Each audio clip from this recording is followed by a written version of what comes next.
So thank you very much for the opportunity to speak to you all. As I mentioned, like I'm not feeling 100%, so my voice might be giving in, but it's okay. We'll give it a try. And I really enjoyed seeing all the questions. I'll try briefly whether I can share the screen. Can people see me on a bigger screen, or how? Yeah. Okay, then I'll see if I can share one slide with you, just because it helps to answer the first question. Let me just see if this works. This one. Can you see the slide, the graphic now? Yeah. Okay, it's quite a dense graphic, but it's a useful way of describing and contextualizing a little bit the first question, which was, how do you distinguish between regenerative design and sustainable design? And you could also call it regenerative development and sustainable development.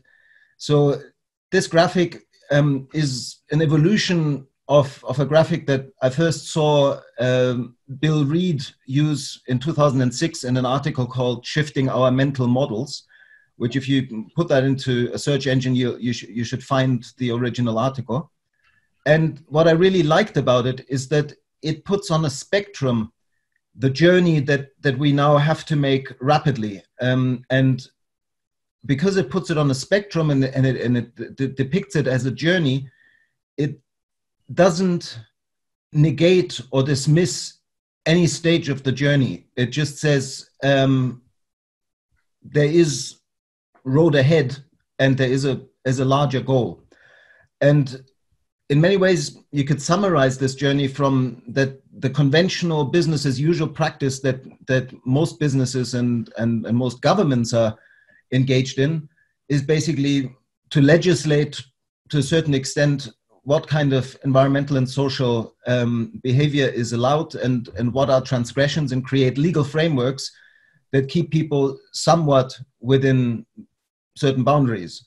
But of course, we know that those boundaries are still by and large degenerative, and that there are structural problems with the system to a point that we continue to degrade our communities and our environment. So the next step then, from a perspective of a company, would be to do a little bit more than just stay within the legal limits, use a little bit more renewable energy,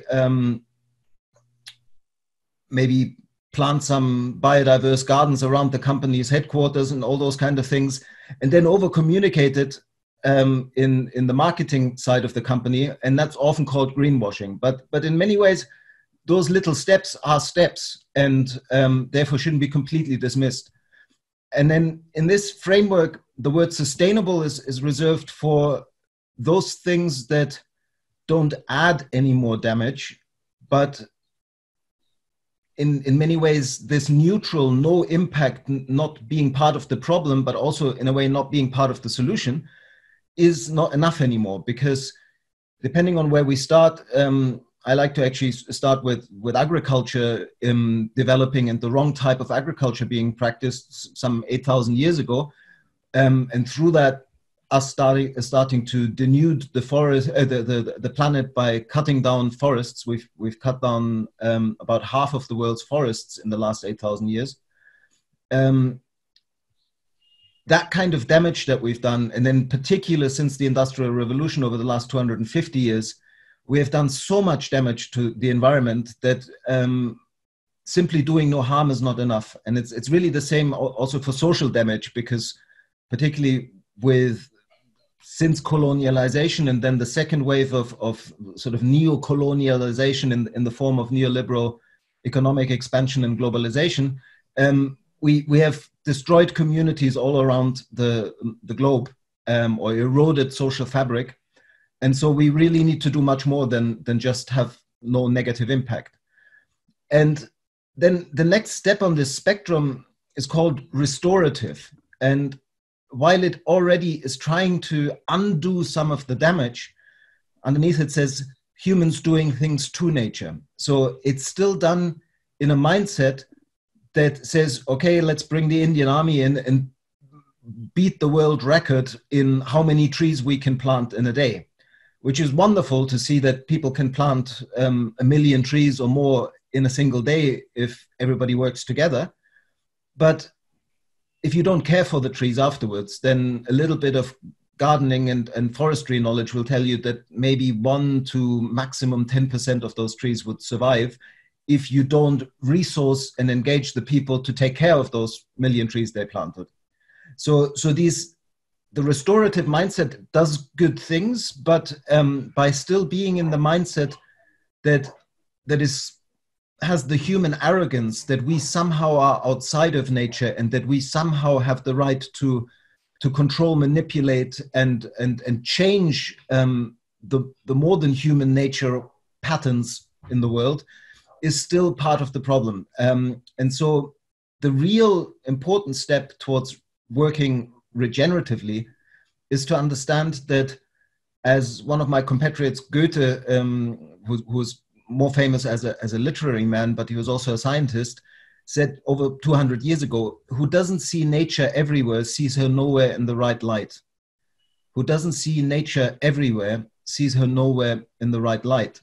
And for me, that's really an interesting invitation to start to think even about our technologies as part of the biophysical unity that is life as a planetary process and the biosphere transforming over millennia and even longer time spans.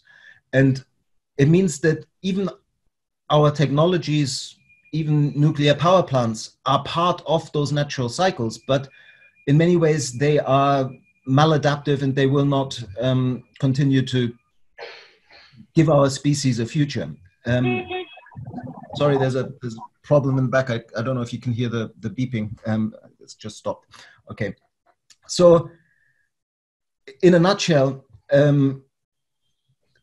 sustainable design is still very important. Sustainability is still very important. I think sustainability is a bridge that we haven't passed yet. And the danger in what's happening right now with so many people getting excited about the regenerative impulse and the movement of regeneration around the world is that many people who have the habit, consultants who always look for the newest trend, will jump onto this regenerative term and add it to whatever they're doing already, instead of sustainability, and start a discourse sort of, oh, sustainability is so old and not fashionable anymore. Everybody wants to be regenerative now. But that's really not what this is about. It's really to honor that we still need to do a lot of work to become sustainable, but to set the goal much further out and say, actually, as life, we have the capacity to regenerate our communities, regenerate local and bioregional economies, and regenerate the ecosystems in which we live as part of those ecosystems. So we start to design as nature rather than design or do things to nature. And briefly, I just want to point out, so I put the SDGs, the UN discourse on development, or sustainable development, right in the center here. But I want to point out that I've slightly changed the SDG number 8 icon. You might, if you look carefully, you might see that there's a little spanner on that icon now. And I do that on purpose to highlight that in the current framing of the Sustainable Development Goals, within the goals is the sabotaging element that will stop us from implementing all 17 goals. And that is the way that we're currently framing SDG number 8. It's still called decent work and continued economic growth. And the problem that has driven unsustainable or degenerative development is that structurally we designed a economic system that needs continued economic growth in order to survive, to continue. And this growth imperative and the fundamental structure of the economic and monetary system that is a zero-sum game which needs losers for other people to be able to win is a system that ultimately drives us to exploit the planet and exploit each other. And so there's a structural dysfunctionality in our current economic and monetary system that unless we address that, we will not be able to implement the 17 SDGs and cross that bridge towards regeneration. That's at least my firm conviction. So, and then just briefly, some other changes that we need to make on the path towards working more regeneratively. If you can see on the left-hand side, it says designing technical systems. We're obsessed with mechanistic and technological metaphors. We even explain consciousness and the brain using computers as an example. Anybody who's ever seen a little baby grow up will see that biology is so much more clever than we are, and that there are so many more complex processes in life unfolding, that even our highest technology is actually really quite simple and crude compared to what life is doing constantly. And so those technological and mechanistic metaphors keep us in a sort of mindset that doesn't really help us in creating truly regenerative solutions. Similarly, the way that our intellectual landscape is fragmented into the different disciplines that are taught at universities and the different specialties that people become experts in and then make their financial income from, all of that has created a wealth of knowledge. And it's not that it's not important, and it's not that we should completely dismiss all this, but we need to put it in its place. And we need to understand that with every perspective comes a blind spot.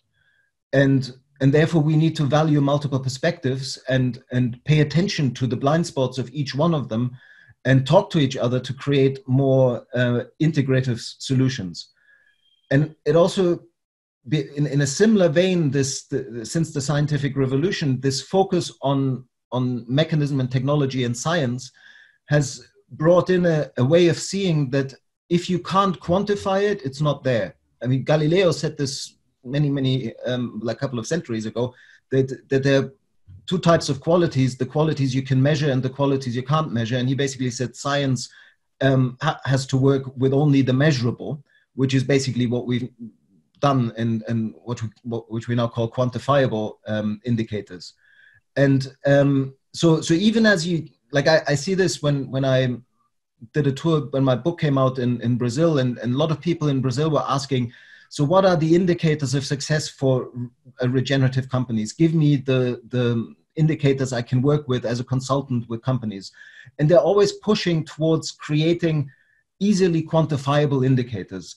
And they might give us an indication, and I'm not saying we shouldn't find some, but my point is that really we need to pay much more attention about qualities, to qualities, because when you engage in regenerative practice in communities, it is the qualitative changes of relationships between people and their environment, between people and their ecosystem, that really matter. And yes, to some extent, we can find proxies that are quantifiable, that express these qualitative changes, but there's always something important that is lost. So really working regeneratively is understanding, embracing our uncertainty, embracing our inability to predict and control the complexity of natural systems that we are part of, and to shift from this control and manipulation mindset to a mindset of appropriate participation in these patterns. And it's also a shift from this fragmented thinking of the expert, which can be valued and listened to a more integrative thinking that also values the capabilities of generalists and people who synthesize this wealth of knowledge we created, and really find solutions that serve all of humanity and serve all of life. Because ultimately, one of these fragmented habits that made us see the world we see it now is paying attention to life as a collection of individuals and a collection of species somehow fighting against each other. But if you shift perspective and look at the planet as a whole, then very quickly you can understand that life is actually a planetary process, and that in the evolution of life, cooperation and collaboration has been much more influential in each major step of evolution than competition. And competition is just the fine-tuning on the surface, the ripples on the oceans, the waves that attract our attention. But cooperation and symbiosis and working together to create conditions conducive to life is the vast ocean to all the depth of the Marianas Trench of life as a planetary symbiotic process. So that's just to, I'll stop sharing now, just to give you an overall framework to answer to some extent the first question. And it took a while, but I think it's worth it. And I've sent this PDF to your teacher, and so you can hopefully get a PDF of it and use it.